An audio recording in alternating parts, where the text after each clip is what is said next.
You can build an empire from nothing, but one person can make you question if you deserve to keep it. I learned that lesson the hard way, but looking back, I'm grateful for how it all played out. I'm Marcus, 29, and I run a commercial roofing operation in Atlanta that started with me, a beat-up ladder truck, and more determination than common sense. The transformation didn't happen overnight. It took 4 years of grinding 12-hour days in Georgia heat, learning from expensive mistakes that nearly bankrupted me twice, and watching my mentor James lose everything in a bitter divorce that taught me some crucial lessons about protecting what you build. James had built a successful contracting business over 15 years, employing 23 people and handling major commercial projects across the Southeast. But when his marriage imploded after his wife's affair with their accountant, she walked away with half of everything despite never setting foot on a job site or understanding the first thing about the industry that funded her luxury lifestyle and country club memberships. I watched him sign papers in that lawyer's office, hands shaking as he handed over half his equipment, half his business accounts, and half his future earnings to someone who had spent their entire marriage treating his company like her personal ATM while contributing nothing to its growth or success except demands for bigger houses and more expensive vacations. That devastation became my education in compartmentalizing assets and maintaining strict financial boundaries, even in relationships that felt solid and permanent, because I understood that what you build with your own hands can disappear overnight if you're not careful about who you trust with access to it. Now I run a crew of 6 specialists handling high-rise projects across Georgia, Tennessee, and Alabama, and my company clears around $180,000 annually with contracts that keep us booked 18 months out, specializing in complex commercial installations that require precision and expertise most competitors can't match. The success came from understanding that in this business, reputation and reliability matter more than flashy equipment or smooth talking. Show up when you say you will, deliver quality work on time and under budget, treat your crew with respect and fair wages, and maintain solid relationships with general contractors who trust you with their biggest and most challenging projects. Every morning when I walk through our equipment yard and see those 6 trucks with my company name emblazoned on the sides, the commercial-grade ladders organized by height and function, the warehouse stocked with premium materials sorted by project specifications, and the office where my project manager coordinates schedules that stretch into next year, I remember James sitting in that diner 4 years ago with tears in his eyes, explaining how he'd lost his life's work because he trusted someone who saw his business as her retirement plan rather than their shared future. Those conversations shaped every decision I made about both business structure and personal relationships, creating protective boundaries and legal safeguards that would soon be tested in ways I never anticipated when I met someone who seemed different from everyone else, someone who appeared to value passion and creativity over material wealth. The business grew systematically through referrals and repeat customers who appreciated quality workmanship and honest pricing, allowing me to reinvest profits into better equipment and specialized training programs for my crew, building something sustainable rather than just chasing quick money like so many contractors who burn out after a few successful years. I kept detailed financial records, maintained separate accounts for business and personal expenses, established an LLC structure that protected my assets, and learned to spot the warning signs that James had missed when his ex-wife started treating his success as her entitlement rather than the result of his hard work and sacrifice. But despite all these precautions, I still believed that meeting the right person meant finding someone who would appreciate both the man and the empire he'd built, someone worth sharing success with rather than protecting it from. The irony is that protecting myself so carefully made me feel secure enough to be genuinely generous with the right person, which is exactly what got me into this situation in the first place. 4 years ago, I walked into this upscale coffee shop in Atlanta's Arts District after finishing a consultation for a gallery renovation project, still wearing my work boots and probably smelling like roofing tar despite washing my hands twice in the client's bathroom. I was ordering my usual black coffee when I noticed the barista behind the counter explaining something about contemporary installation art to another customer with this genuine passion that made me stop mid-sentence and actually listen to what she was saying instead of checking my phone for the next appointment. She had this way of describing how artists use negative space and unconventional materials that made abstract concepts sound accessible and fascinating, gesturing with her hands as she talked about how some sculptor transforms industrial waste into commentary on consumer culture and environmental destruction. When she handed me my coffee, she noticed me staring at the small reproduction of a Kandinsky piece on the wall behind her and launched into this explanation about how he believed colors had emotional temperatures and how geometric shapes could trigger specific psychological responses in viewers, completely changing how they process visual information.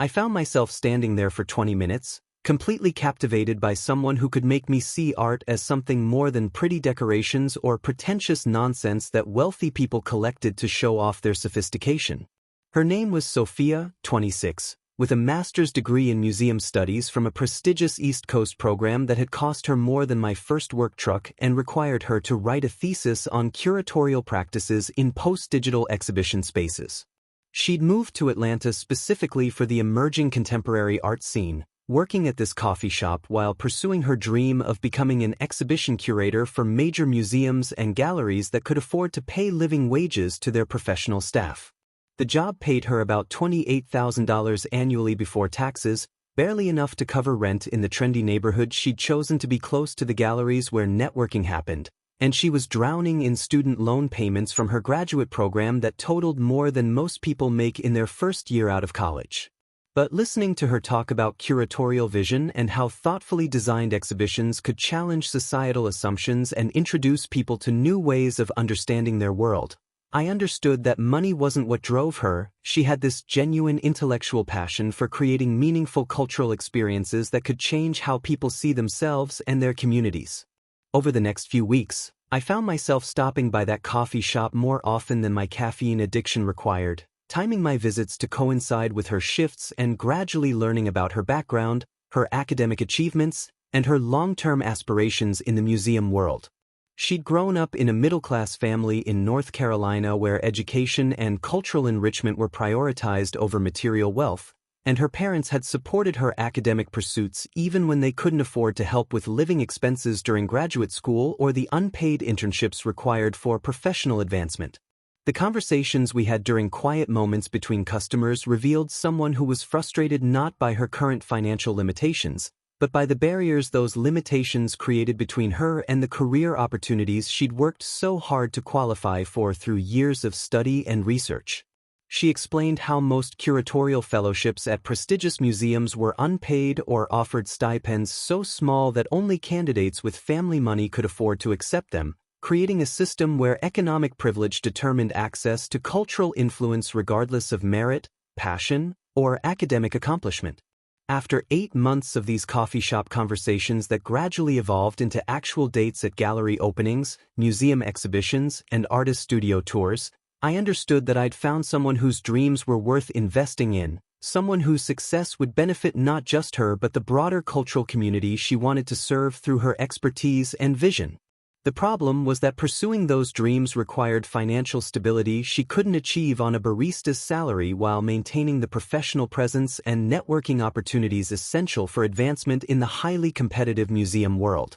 The conversation that changed everything happened on a rainy Tuesday evening in her cramped studio apartment, surrounded by art books she'd collected over the years and fellowship applications she'd been working on for months. Sophia had just received another rejection letter from a prestigious museum program, not because she lacked qualifications but because she couldn't afford to work for 9 months without pay while covering her own living expenses and professional development costs. I watched her stare at that letter with this mixture of disappointment and resignation that made my chest tight, realizing that someone with her talent and education was being systematically excluded from opportunities simply because she didn't have family money to subsidize her career advancement. She explained that most of her graduate school classmates who'd secured competitive fellowships came from wealthy backgrounds where parents could cover rent and expenses indefinitely, while those from working-class families like hers ended up trapped in service jobs despite having identical qualifications and often superior academic records.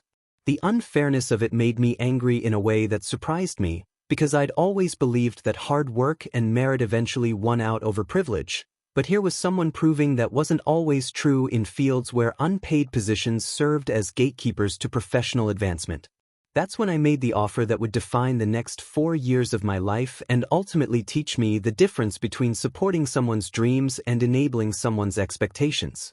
I told Sophia I wanted to help her pursue the fellowship opportunities she deserved, that my business was doing well enough to support both of us while she built the career she'd worked so hard to prepare for through years of dedicated study and research. I offered to take over her monthly expenses, rent on her downtown loft, which was $2,400 per month in a building with other young professionals, her Subaru Outback lease payment of $620 monthly for reliable transportation to networking events, and her student loan payments, which averaged another $800 to service the debt from her master's program, so she could focus entirely on professional development without the constant stress of financial survival. I also added her as an authorized user on my premium credit cards with a combined limit of $10,000, giving her access to funds for professional wardrobe, networking events, conference attendance, portfolio development, and other career-related expenses that were essential but impossible on a barista's budget.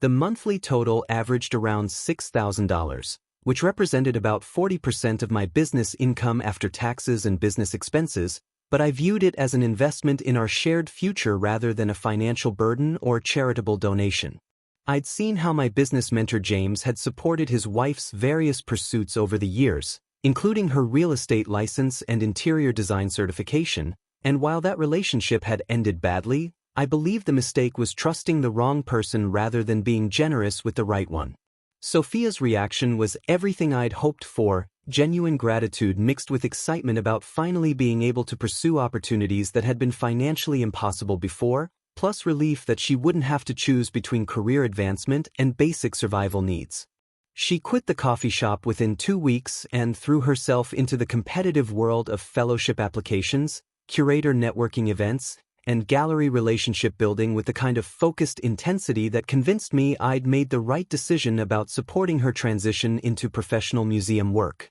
For the first time since we'd met, she could attend evening gallery openings without worrying about missing work shifts, could afford the professional wardrobe required for museum environments where appearance and presence mattered for credibility, and could say yes to unpaid fellowship opportunities that would have been impossible while supporting herself on service wages that barely covered basic living expenses. I watched her transform from someone constantly stressed about money into someone who could focus entirely on showcasing her expertise and building the professional relationships essential for advancement in her field, attending conferences and workshops that expanded her knowledge and connected her with influential curators and museum directors. The business continued expanding during this period, landing several major contracts including a municipal building project that would keep us busy for 6 months, which made the additional expenses feel manageable rather than burdensome, and I genuinely enjoyed seeing Sophia flourish when freed from the financial constraints that had been limiting her potential for professional growth. I felt proud to be the reason someone with her qualifications could finally access the opportunities she deserved, and watching her confidence grow as she moved in professional circles that matched her education and ambitions made every dollar feel well spent. 4 years later, on what should have been the day I proposed to the woman I thought was building a future with me, I learned that sometimes the biggest risks aren't the ones you can calculate and prepare for in business plans.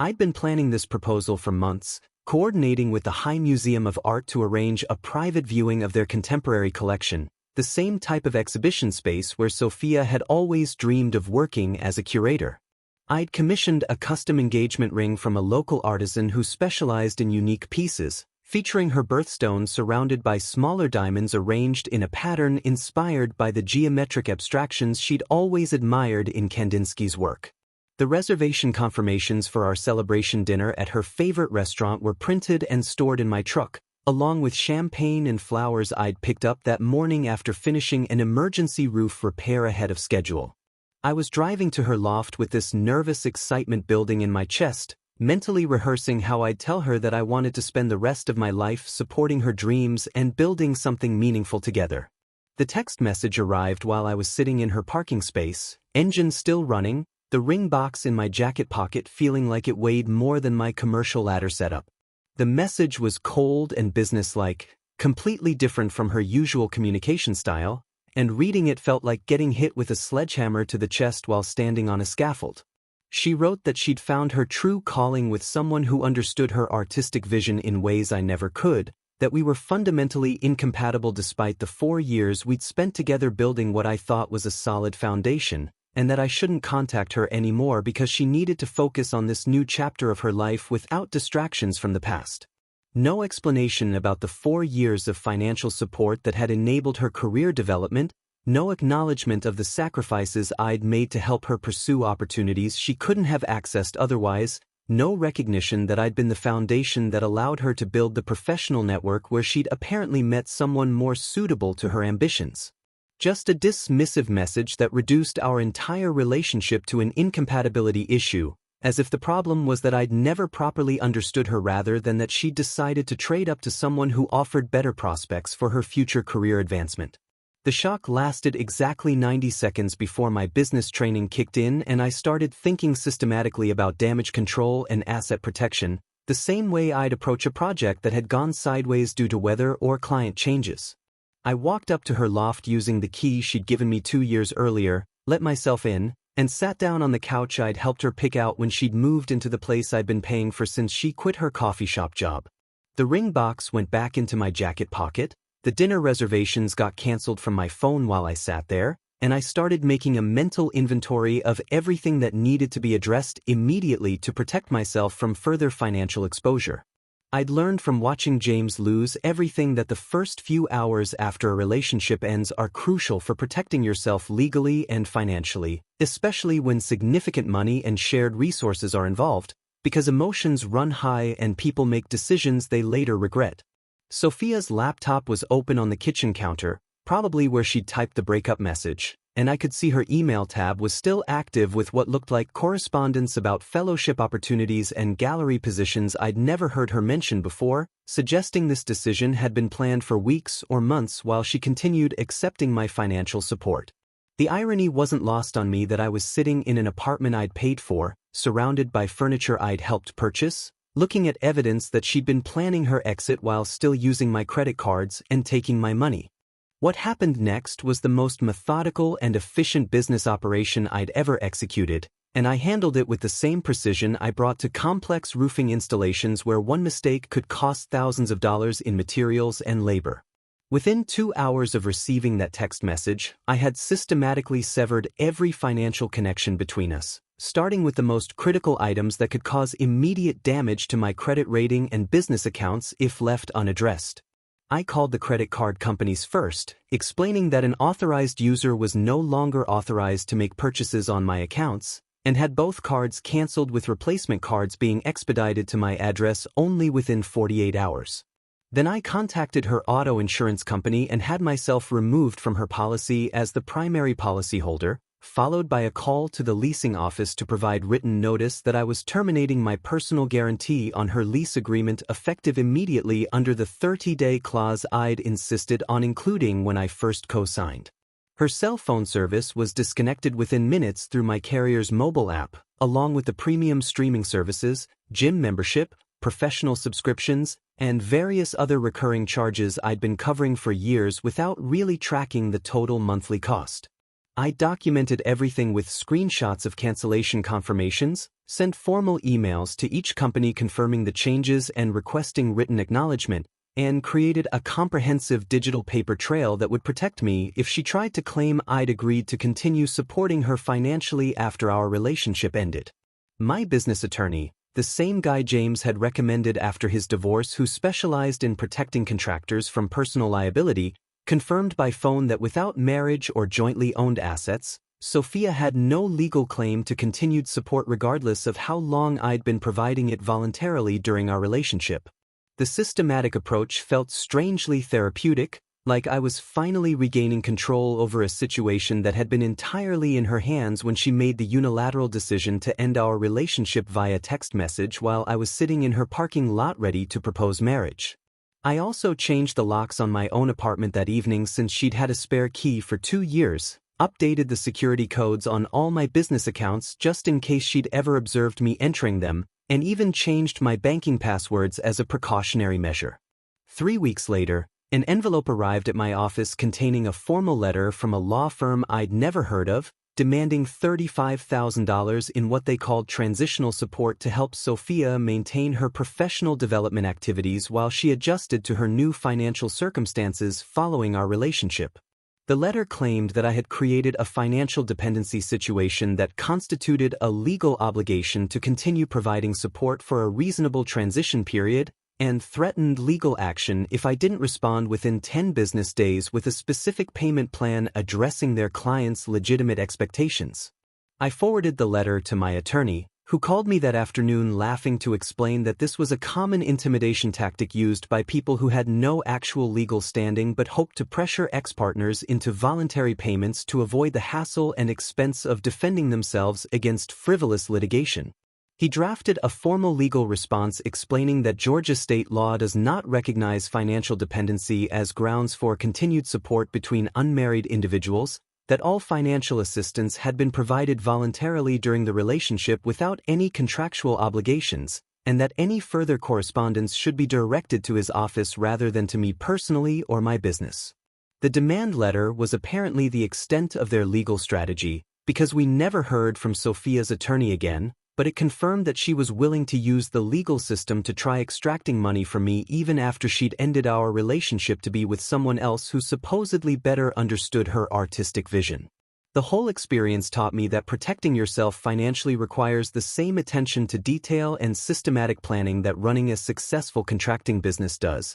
and that emotional decisions can be as costly as bad contracts if you don't handle them with professional discipline and clear documentation.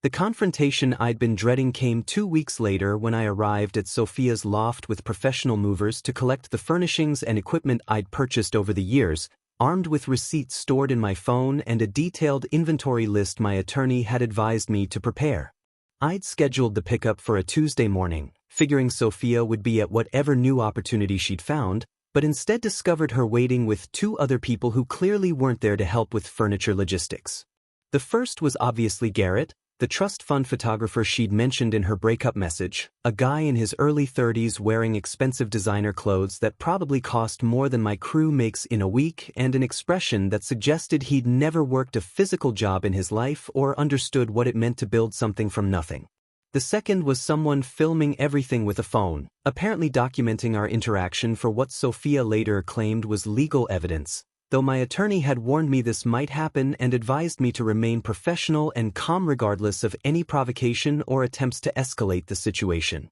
Garrett immediately positioned himself between me and the apartment entrance, informing me with practiced authority that I had no right to remove items that were essential to Sophia's career development, including the expensive art books, pottery wheel for her ceramics hobby, and photography equipment I'd bought when she decided to explore visual documentation as part of her curatorial practice. The guy had obviously been briefed on which items were most valuable and would cause the most professional disruption if removed, and he rattled off a list of things he claimed were gifts rather than purchases made for someone I was financially supporting, conveniently ignoring the fact that every single item had been bought with my credit cards and delivered to an address I was paying rent on. I calmly produced my phone and started showing him purchase receipts for each disputed item, complete with dates, amounts, and my name on the payment confirmations, while explaining that gifts typically come with cards, special occasions, or some acknowledgement of the event being celebrated, none of which had occurred with these purchases.